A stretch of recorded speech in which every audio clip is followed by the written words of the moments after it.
Hello and welcome to Please Don't Eat the Sage, a podcast dedicated to demystifying mysticism. This season we're discussing magic, rituals, and witches, and talking with a new enchanting guest every other Tuesday. The Thursday following these interviews, you'll get to know our guests even better in a bonus mini-sode, where I give them a reading from my 90s themed Total Betty Goddess deck. Like all of our interviews this season, today's offering also has a video companion available in the links below. This week's guest is author, yogi, and founder of Haus of Phoenix, Kathryn Budig. And now, on with the show. So we're going to dive in. So this is the new edition. Oh, the Kodak. I love that. Beautiful. Oh, gorgeous. It's got an in-deck guidebook. Oh, so all of the stuff that you would normally be coloring is now going to be in the deck. I love that. I love that. And then extra thick cardstock. I'm not going to use the one in this box though because Carly, my girl kitten, decided to piss off one of the goddesses of witches and chew up the cards. Oh no! What were you thinking? So Aradia is now no longer in that deck because she can't be shuffled. She's like mangled beyond repair. Thank goodness I created the deck and I can order myself another one. I got them. But I was like, oh, honey, of all the ones, I'm working with Hecate. Let's not piss off another witch goddess. So what we're going to do is I'm going to pull a card from my little dealer's deck here, and I want to do twofold. One is because you are a child of a similar generation, I want to discuss the 90s reference and if it means anything to you or if it is completely new to you. Okay.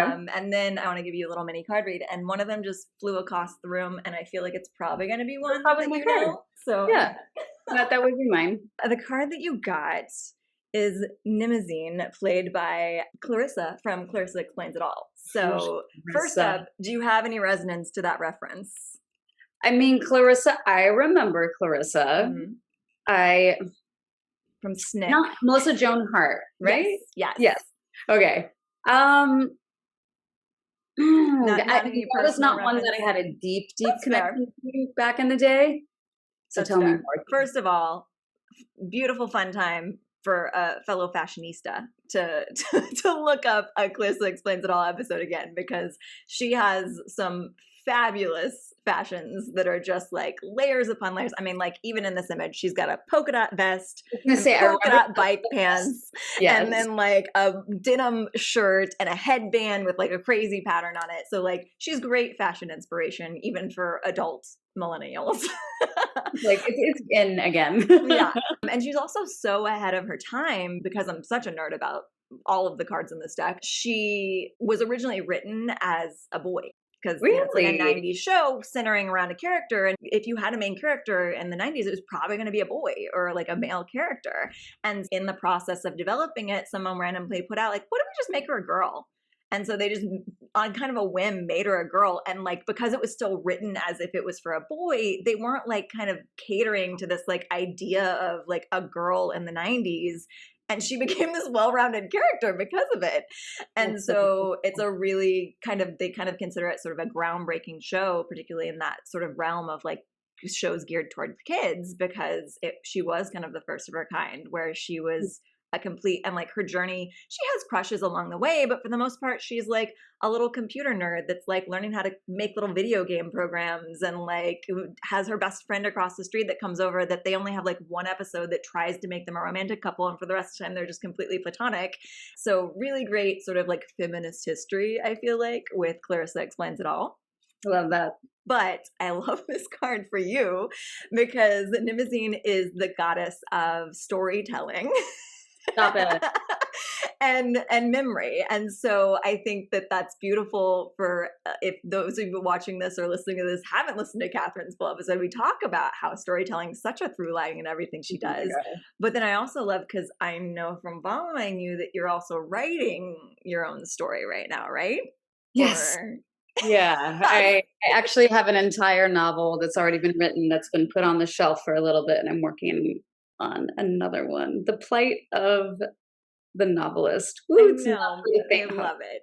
So this may be a little tangent or maybe not go anywhere, but I know that there was a period of time where that novel was maybe graphic novel material. Yeah, I played with that. It had a lot of iterations. We submitted it first as young adult, and the feedback was it wasn't young adult enough. So I rewrote it to be adult, and that didn't quite land. And then I had a little foray into like, what if we do graphic format?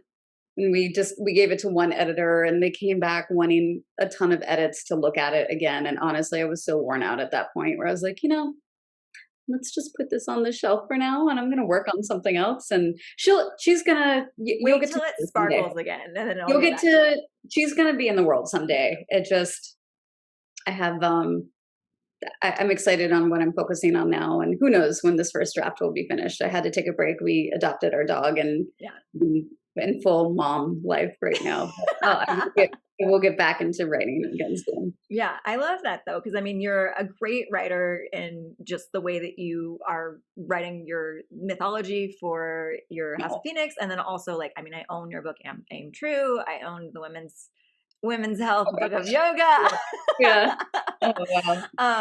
But I could see how it made, again, like every step of the way, it feels like the next part of your journey has made sense to me as an observer. And so like, it totally makes sense to me that you're writing some sort of fantasy fiction. I'm sure that the world will see it when we're ready for it. When the world is ready, right? When she's ready. Exactly. It doesn't have anything to do with the book. It's the rest of the world's lining up for it. Yeah. But yeah, so Nimazine is a good little totem for you to kind of have on hand for all your storytelling aspects of your life. Okay, maybe there'll be a movie mythology about her sometime soon. There you go. And at the very least, a binge watch of Clarissa Explains It All in your future. Yes, I love a good 90s binge. And your deck is just so joyful, and I love it. I absolutely adore it. Did you find yours? The new one. Did you find yours? Did you track it down? Is it lost? No, I don't know if like my niece took it. That's the same thing. It's going to reappear like right when I did it. It ended up where it was supposed to, wherever that is. Thank you so much for being here, and I wish you the best of luck with all of your endeavors and all of your magic, and I'm obviously going to be following along and eagerly watching. Thank you, Michelle. So good to see your face. Find out more about Kathryn and her various projects over at kathrynbudig.com or follow on Instagram at Kathryn Budig. This episode of Please Don't Eat the Sage was brought to you in part by my Patreon members.